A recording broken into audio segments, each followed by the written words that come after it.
आज़ादी एक ऐसा शब्द है जो हर भारतीयों के दिलों को छू जाता है। आज हम मना रहे हैं भारत की आज़ादी का महान पर्व 15 अगस्त को। भारत की आज़ादी का सफ़र आसान नहीं था। महात्मा गांधी, सुभाष चंद्र बोस, भगत सिंह जैसे महान नेताओं ने देश की आज़ादी के लिए अपना सब कुछ न्यौछावर कर दिया। नमस्कार दोस्तों, मैं आपका दोस्त चंद्रकांत। स्वागत है आपका आपके अपने चैनल सीके कमलेश 2.0 में। मानव जाति के इतिहास में अंग्रेजों ने भारत में सबसे भयानक नरसंहार किए। बार बार पड़ने वाले अकाल इस व्यवस्थित नरसंहार के एक हिंसक प्रकार थे। जिस क्रूर तरीके से अंग्रेजों ने किसानों और छोटे कारीगरों को उनकी उपज पर अकल्पनीय कर लगाकर खून बहाया, वह सिस्टमैटिक विनाश का एक और रूप था। 2 विश्व युद्धों में इन उपनिवेशवादियों ने जिस निर्दयता से भारतीयों को चारे के रूप में इस्तेमाल किया, वह उनकी अमानवीयता का एक और उदाहरण था। पुलिस और सेना की बर्बरता से विशेष रूप से जलियांवाला बाग में असंख्य निर्दोष भारतीय मारे गए। जानी मानी अर्थशास्त्री और प्रोफेसर उत्साह पटनायक ने अनुमान लगाया है कि ब्रिटेन ने 1765 और 1938 के बीच भारत से 45 ट्रिलियन डॉलर लूटा। प्रभात पटनायक के साथ लिखी उनकी किताब ए थ्योरी ऑफ इंपीरियलिज्म ने अनुमान लगाया है कि ब्रिटिश राज्य में 1757 से 1747 के बीच 1.8 बिलियन भारतीयों की मृत्यु हुई। 1757 में प्लासी की लड़ाई में बंगाल के नवाब सिराजुद्दौला की हार के बाद हिंसक शोषण शुरू हुआ। अंग्रेजों ने पराजित बंगालियों से भरी रियायतें ली। 1764 में बक्सर की लड़ाई में अंग्रेजों ने बंगालियों को हरा दिया था और 1765 में मुगल सम्राट शाह आलम को ब्रिटिश ईस्ट इंडिया कंपनी को बंगाल में दीवानी की शक्ति देने के लिए मजबूर किया गया। अंग्रेजों ने बंगालियों पर भारी राजस्व का बोझ डाला। परिणाम स्वरूप 1769 से 1770 के बीच बंगाल में पड़े अकाल में 1 करोड़ बंगाली मारे गए। ईस्ट इंडिया कंपनी ने अपने राजस्व का लगभग 1/3 हिस्सा भारतीय सामान खरीदने के लिए उपयोग किया और बंगालियों को अपने माल पर अत्यधिक कर का भुगतान करना पड़ा था। 1840 के दशक तक ईस्ट इंडिया कंपनी ने वर्तमान भारत, पाकिस्तान और बांग्लादेश के अधिकांश हिस्सों पर प्रभुत्व जमा लिया था और ब्रिटिश सरकार अधिक से अधिक शोषणकारी नीति अपना रही थी। निर्दयी कराधान के साथ साथ भारत में बड़े पैमाने पर औद्योगिकरण को खत्म किया जा रहा था। जबकि अंग्रेजों के आने से पहले भारत वस्त्र, कृषि उत्पाद और धातुओं के उत्पादन में दुनिया का अग्रणी देश था। लेकिन अंग्रेजों के आने के बाद यह कच्चे माल का निर्यातक और ब्रिटेन में निर्मित वस्तुओं का आयातन बन गया। भारतीय स्वतंत्रता संग्राम की शुरुआत मातृभूमि भारत से विदेशियों को निकालने का विचार से हुई थी। भारत में स्वतंत्रता संग्राम की यात्रा 1885 में शुरू हुई और बाद में यह राष्ट्रवादी आंदोलन के विभिन्न चरणों में जारी रही। राष्ट्रवादी आंदोलन का प्रारंभिक चरण 1885 में शुरू हुआ और 1905 तक जारी रहा। राष्ट्रवादी आंदोलन का दूसरा चरण 1905 से शुरू हुआ और 1918 तक जारी रहा और अंतिम चरण 1919 से 1947 तक जारी रहा। भारत में विभिन्न राष्ट्रवादियों के लंबे संघर्ष और बलिदान के बाद आखिरकार 15 अगस्त 1947 को देश को आजादी मिली।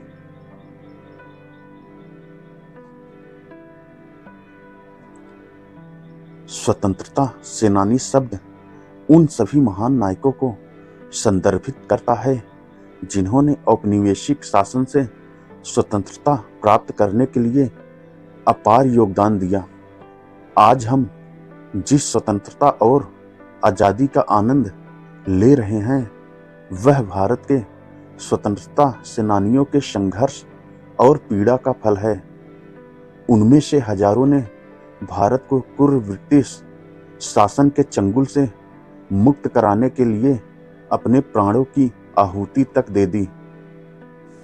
भारत के स्वतंत्रता सेनानी और उनका योगदान ही है कि आज हम लोग 15 अगस्त बड़ी धूमधाम से मनाते हैं।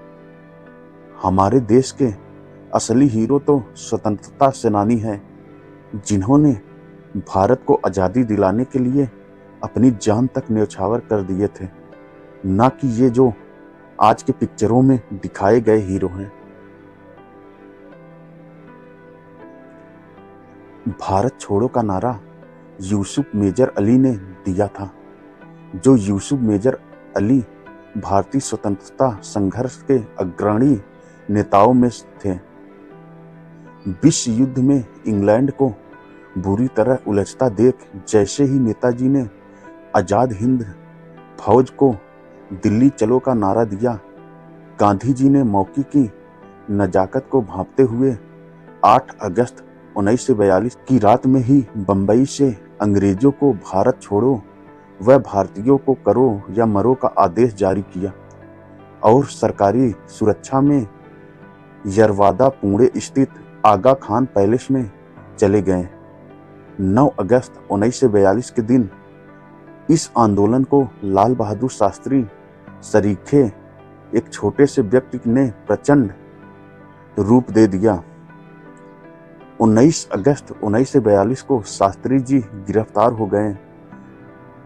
9 अगस्त 1925 को ब्रिटिश सरकार का तख्ता पलटने के उद्देश्य से बिस्मिल के नेतृत्व में हिंदुस्तान प्रजातंत्र संघ के 10 जुझारू कार्यकर्ताओं ने ककोरी कांड किया था, जिसकी यादगार ताजा करने के लिए पूरे देश में प्रतिवर्ष 9 अगस्त को ककोरी कांड स्मृति दिवस मनाने की परंपरा भगत सिंह ने प्रारंभ कर दी थी और इस दिन बहुत बड़ी संख्या में नौजवान एकत्र होते थे। गांधी जी ने एक सोची समझी रणनीति के तहत 9 अगस्त 1942 का दिन चुना था। 9 अगस्त 1942 को दिन निकलने से पहले ही कांग्रेस वर्किंग कमेटी के सभी सदस्य गिरफ्तार हो चुके थे और कांग्रेस को गैर कानूनी संस्था घोषित कर दिया गया। गांधी जी के साथ भारत कोकिला सरोजनी नायडू को यरवदा पुणे के आगा खान पैलेस में, डॉक्टर राजेंद्र प्रसाद को पटना जेल व अन्य सभी सदस्यों को अहमदनगर के किले में नजरबंद किया गया था। सरकारी आंकड़ों के अनुसार इस आंदोलन में 140 लोग मारे गए, 16 से 30 घायल हुए, 28,000 DIR में नजरबंद हुए तथा 60,229 गिरफ्तार हुए। आंदोलन को कुचलने के ये आंकड़े दिल्ली की सेंट्रल असेंबली में ऑनरेबल होम मेंबर ने पेश किए थे।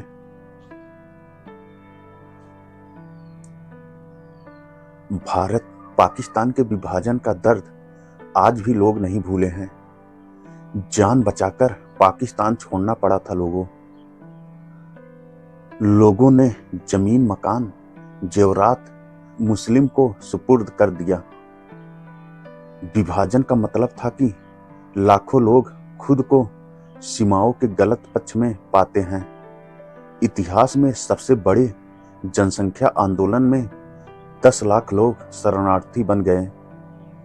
मुसलमान पाकिस्तान चले गए, सिख और हिंदू भारत चले गए। सीमावर्ती क्षेत्रों में भयानक नरसंहारों की एक श्रृंखला में इन शरणार्थियों में से 10 लाख तक मारे गए। 14 अगस्त साल 1947 एक वह तारीख है जो भारतीय इतिहास में काले दिन के तौर पर याद की जाती है।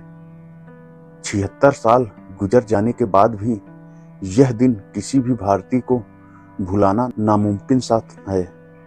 इस दिन भारत के 2 टुकड़े हुए थे। कहने को तो यह केवल जमीन का बंटवारा था, लेकिन इस बंटवारे का इतना भयंकर परिणाम होगा यह शायद किसी ने सपने में भी नहीं सोचा होगा। 14 अगस्त 1947 के दिन ही दुनिया का सबसे बड़ा विस्थापन हुआ था। 1 करोड़ से भी ज्यादा लोगों को अपनी जमीन जायदाद को छोड़कर भागना पड़ा था। लाखों लोगों की जान गई थी, हजारों परिवार बर्बाद हो गए। अब तक आप शायद समझ चुके होंगे कि हम भारत से पाकिस्तान के अलग होने की बात कर रहे हैं। 14 अगस्त 1947 को ही अंग्रेजों ने भारत के 2 टुकड़े किए थे और दुनिया के नक्शे पर एक नया देश उभरा था जिसे पाकिस्तान नाम दिया गया। अंग्रेजों ने भारत पर लगभग 200 साल राज किया था, लेकिन वह जाते जाते भारत को एक ऐसा जख्म दे गए जो नासूर बन गया। यह जख्म आज भी भारत के लिए परेशानी का सबब बना हुआ है। विभाजन की वजह से दोनों तरफ जबरदस्त मार काट हुई थी। लाखों लोगों को मौत के घाट उतार दिया गया था। हजारों महिलाओं और बच्चियों का बलात्कार किया गया था। हजारों लोग दिव्यांग हो गए थे। पाकिस्तान से जान बचाकर आए लाखों परिवार देश में शरणार्थी की तरह रहने लगे थे। कई परिवार तो ऐसे भी थे जिनका पाकिस्तान में सैकड़ों एकड़ जमीन थी, जमा जमाया कारोबार था, लेकिन विस्थापन की वजह से उन्हें भारत में 2 वक्त के खाने के लिए भी मोहताज और सरकारी मदद के भरोसे होना पड़ा। 15 अगस्त 1947 का दिन भारत के इतिहास में स्वर्ण अक्षरों में लिखा गया। इस दिन भारत ने गुलामी की बेड़ियां तोड़कर आजाद देश बनाने का सपना साकार किया था।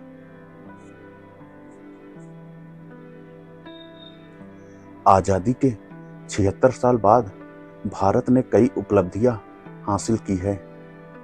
इसने एक समकालीन अर्थव्यवस्था बनाई है, लोकतंत्र को बनाए रखा है, लाखों लोगों को गरीबी से बचने में मदद की है, एक मजबूत विदेश नीति बनाई है और एक अंतरिक्ष और परमाणु शक्ति बन गया है।